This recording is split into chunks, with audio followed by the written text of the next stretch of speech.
संतोष देशमुख हत्या प्रकरणामध्ये आरोपी कृष्णा आंधळे अजूनही फरार आहे। 9 डिसेंबरला संतोष देशमुखांची हत्या झाल्यानंतर कृष्णा आंधळे फरार झाला। तो आजवर ना पोलिसांच्या हाती लागला ना सीआयडीच्या हाती लागला। मग या आंधळेला जमिनीगिरनं गिळलं की आकाशात उडून गेला? आंधळे गेला कुठे हा सगळ्यांना पडलेला प्रश्न आहे।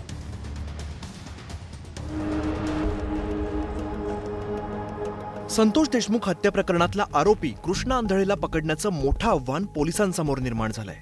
पोलिसांच्या वेगवेगळ्या टीम्स कृष्णा आंधळेचा शोध घेत आहेत, मात्र त्यांना यात अजून यश मिळालेलं नाही। तर आतापर्यंत सुदर्शन घुले, सुधीर सांगळे, विष्णू चाटे, प्रतीक घुले, जयराम चाटे आणि महेश केदारला अटक करण्यात आली आहे। मात्र जोपर्यंत आरोपी कृष्णा आंधळेला अटक होत नाही तोपर्यंत तपासातले अनेक महत्त्वाचे मुद्दे स्पष्ट होऊ शकणार नाहीत।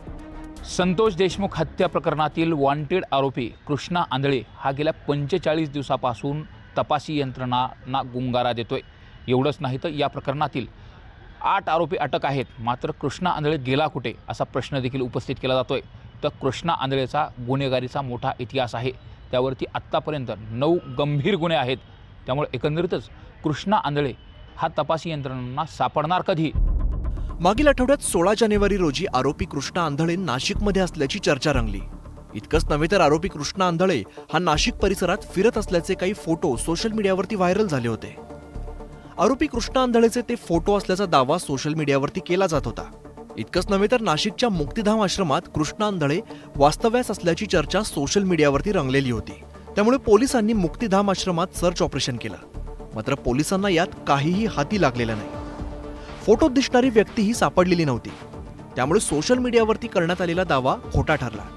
या सर्व पार्श्वभूमीवर आणि संतोष देशमुख हत्या प्रकरणाचा तपास वेगाने होण्यासाठी कृष्णा आंधळेला अटक कधी होते याकडे राज्याचं लक्ष लागलंय। Bureau report, news 18 Lokmat.